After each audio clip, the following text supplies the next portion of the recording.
आकाशवाणी गोरखपुर से प्रादेशिक समाचार।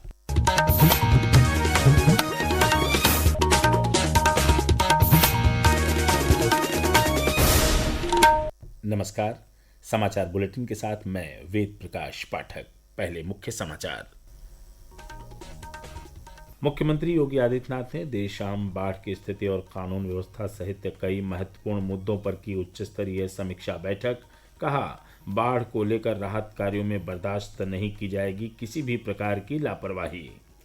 रेल मंत्री अश्विनी वैष्णव ने भावनगर अयोध्या छावनी साप्ताहिक रेलगाड़ी को दिखाई झंडी। कहा, बड़े विजन के साथ रेलवे में हो रहा है बड़ा परिवर्तन। पवित्र सावन माह के अंतिम सोमवार पर ऐतिहासिक मंदिरों और शिवालयों में उमड़ी श्रद्धालुओं तथा कांवड़ियों की भारी भीड़।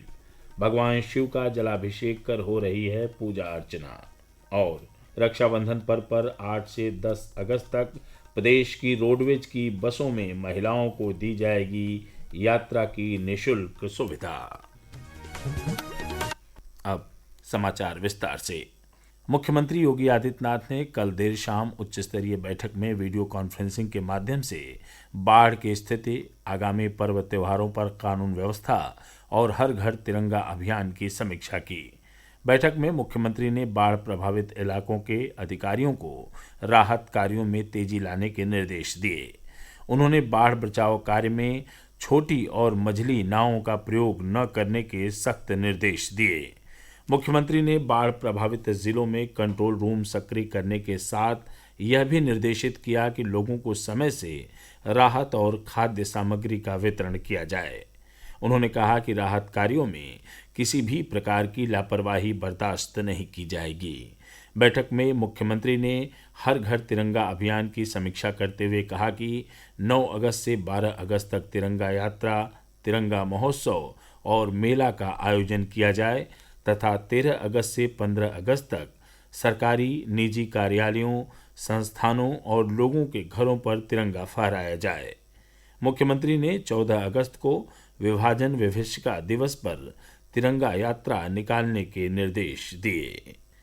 मुख्यमंत्री योगी आदित्यनाथ ने कल लखनऊ के इंदिरा गांधी प्रतिष्ठान में यूपी पुलिस दूरसंचार विभाग में चयनित 1494 सहायक परिचालकों के नियुक्ति पत्र वितरण कार्यक्रम में हिस्सा लिया। इस दौरान उन्होंने चयनित कई अभ्यर्थियों को अपने हाथों से नियुक्ति पत्र वितरित किए। कार्यक्रम को संबोधित करते हुए उन्होंने कहा कि पूरे देश में उत्तर प्रदेश सर्वाधिक पुलिस की भर्ती और सरकारी नौकरी देने वाले राज्यों में पहले स्थान पर है। 2017 में जब हमारी सरकार आती है तो हम लोगों ने भर्ती की इस प्रक्रिया को ईमानदारी पूर्वक करने के लिए इस बोर्ड की सुदृढ़ीकरण के कार्यक्रम को आगे बढ़ाया। परिणाम है उत्तर प्रदेश देश के अंदर सर्वाधिक पुलिस की भर्ती और सरकारी नौकरी देने वाले राज्यों में उत्तर प्रदेश पहले नंबर पर आता है। 8.5 लाख सरकारी भर्ती हमने अब तक संपन्न की है।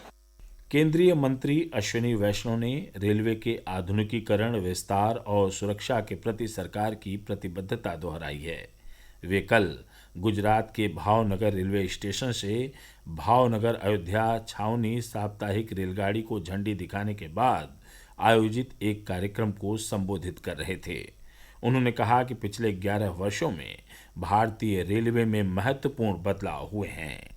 बड़े विजन के साथ रेलवे में एक बड़ा परिवर्तन हो रहा है। नई पटरियां बन रही है, नई तरह की ट्रेन आ रही है। ट्रेन को साफ रखना, स्टेशन को साफ रखना, नए स्टेशन बनाना, कई तरह के काम हाथ में लिए गए हैं। और बहुत खुशी की बात है कि भावनगर से अयोध्या धाम को जोड़ने वाली नई ट्रेन चालू हुई है। रेल मंत्री ने कहा कि देश भर में 1300 रेलवे स्टेशनों का पुनर्विकास विश्व की सबसे बड़ी स्टेशन पुनर्विकास परियोजना है। केंद्रीय सामाजिक न्याय एवं अधिकारिता राज्य मंत्री रामदास आठवले ने कल आगरा में रिपब्लिकन पार्टी ऑफ इंडिया द्वारा आयोजित संविधान सम्मान सम्मेलन में हिस्सा लिया। इस अवसर पर मीडिया से बात करते हुए श्री आठवले ने कहा कि देश के हर नागरिक को संविधान का सम्मान करना चाहिए। संविधान इस देश में जिसको रहना है उन्होंने संविधान का सम्मान करना ही होगा और बाबा साहब का संविधान सब जाति धर्म को न्याय देता है। इसीलिए संविधान का सम्मान अगर करता ज्यादा मजबूत होता रहेगा तो देश मजबूत होता रहेगा। प्रादेशिक समाचार आप आकाशवाणी गोरखपुर से सुन रहे हैं। यह समाचार बुलेटिन हमारे YouTube channel AIR news Gorakhpur और एक्स हैंडल AIR न्यूज़_GKP पर भी उपलब्ध है। आज पवित्र सावन के अंतिम सोमवार पर प्रदेश भर में श्रद्धालु और कांवड़िए ऐतिहासिक मंदिरों तथा शिवालयों में जलाभिषेक कर भगवान शिव की आराधना कर रहे हैं। शिवालयों में पूजा अर्चना के लिए तड़के से ही श्रद्धालुओं की भारी भीड़ उमड़ी हुई है।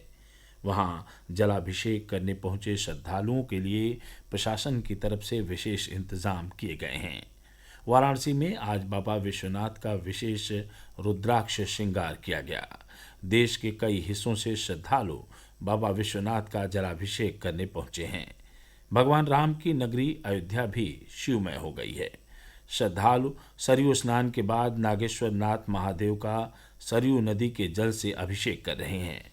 प्रदेश भर के प्रमुख शिवालयों में जलाभिषेक के लिए श्रद्धालुओं की लंबी कतारें लगी हैं। रक्षाबंधन पर प्रदेश सरकार महिलाओं को उत्तर प्रदेश राज्य सड़क परिवहन निगम की बसों में निःशुल्क यात्रा करने की सुविधा देगी। महिलाओं की यूपी रोडवेज की बसों में निःशुल्क यात्रा की व्यवस्था 8 अगस्त की सुबह 6 बजे से 10 अगस्त की रात 12 बजे तक रहेगी।